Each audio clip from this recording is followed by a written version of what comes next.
যারা যারা আমার লাইভে এসেছে তারাই জানে, হু হু করে এত বেড়েছে, হঠাৎ করে এক নিমেষে দেখবো নেই। এইরকম মানে কি বলবো, আগে খুব হতো, তারপর তো সিমটা চেঞ্জ করে নেওয়ার জন্য আমার লাইভের অবস্থাটা খুব খারাপ হয়ে গেছে। এবার তোমরাই আমার ভরসা, যদি আবার ঠিকঠাক হয়ে যায় তো আমি খুব খুব মানে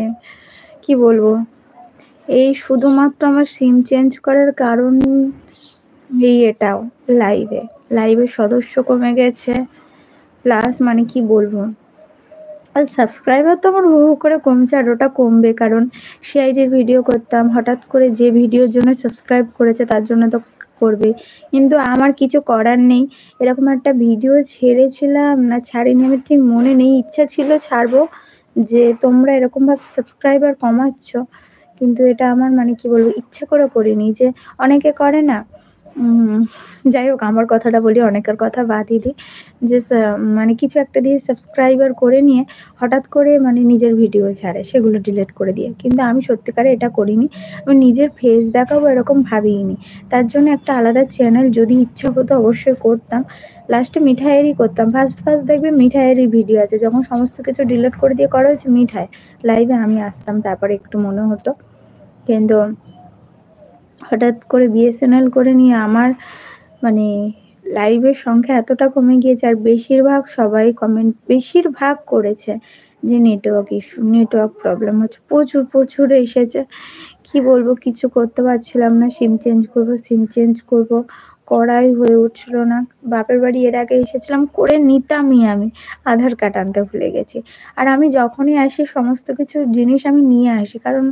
জানি না আমি কেন নিয়ে আসি, কিন্তু মনে হয় যে নিয়ে আসাটাই দরকার, কখন কি দরকার পড়ে। সেবারে রেখে এসেছিলাম কারণ আমি ওখানে আধার কার্ড করতে দিয়েছি, তো তার কারণে যদি দরকার পড়ে,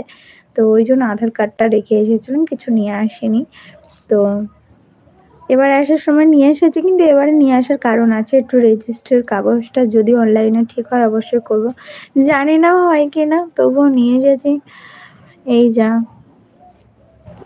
তোমরা কেউ কিন্তু কিছু কমেন্ট করছো না, ঠিক আছে? আমি একা একা বক বক করেই যাচ্ছি 11 মিনিট ভর, তবুও ভালো কোথায় লেগেছে, আমি পুরো চুপচাপই ছিলাম, কেটে দিতাম, কোথায় ভালো লেগেছে এত কথা বলে শুরু করেছি। তার কারণ হলো হঠাৎ করে 4টে 5টা 6টা হয়ে গিয়েছে, 4টে হচ্ছে কমছে, 3টে হচ্ছে, 4টে হচ্ছে, 5টা হচ্ছে, 2টো হচ্ছে, 1টা হচ্ছে, মানে উঠছে কমছে, ওই জন্যই, না হলে কি বলবো, মনে হয় এতক্ষণ থাকতাম। আগে প্রচুর ধৈর্য ছিল সত্যিকারের, একটা একটা সময় গিয়েছে আধ ঘন্টা 15 মিনিটের জন্য অন্তত এসেছে, মুড়ি টুড়ি খাচ্ছি, খেতে খেতে হয়তো একটু করছি, রান্না করছি, লাইভ করছি, মেয়েকে খাইয়ে টাইয়ে ঘুম পাড়িয়ে দিয়ে 3টে থেকে করছি, কেটে দিচ্ছি, বাইরে বেরোলে একটুখানি মেয়েকে নিয়ে স্কুল মাঠে তখন করছি একটু,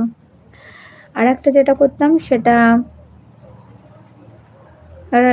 7:30 8টা 9টায় যখন মনে হতো তখন করতাম, তারপর তো একটা নির্দিষ্ট টাইম ধরে নিলাম যে রাত 8টা থেকে 9টা করব। তারপরে মনে হলো যে না, কারণ হাজবেন্ড চলে আসছিল, তার ভিতরে তো কি বলবো, বাড়িতে চলে আসছে, এবারে তো দুপুরে রাতের খাওয়া দাওয়া করতেই হবে, তো কিছু করার নেই, তো ওই জন্য কেটে দিতে হতো। তারপর ভাবলাম ঠান্ডা পড়ে গেছে, 7:30 থেকে করি, যতক্ষণ এবার পারি করব। তারপর তো পুরো টোটালি বন্ধ হয়ে গেছিল, প্রচুর প্রচুর কমেন্ট এসেছে আমি কেন লাইভে আসছি না,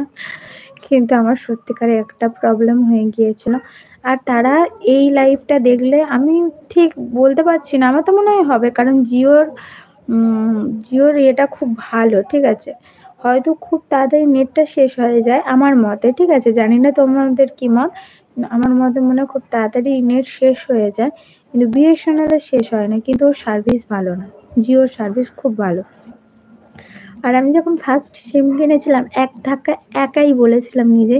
যে আমি জিওই নেবো, হঠাৎ করে কি মনে হলো বিএসএনএল করে নিলাম, তাই যখন আবার জিও করছি তখনই ভাবছি যে আমি তো মানে কি বলবো জিওই, মানে ফার্স্ট চিন্তা হয়েছিল ভোডা ছিল, ভিআই ছিল, এয়ারটেল ছিল, জিওই ভেবেছিলাম না আমি জিওই নেবো, জিও তো তবুও তো ক বছর হয়েছে, আগে তো এয়ারটেল ভোডা এগুলোই তো ছিল, জিও নেবো ভেবেছিলাম, হঠাৎ করে কি যে ভূত চেপেছিল যে আমি বিএসএনএল করে নিয়েছিলাম, কি বলবো, তার জন্য কত ভুগেছি।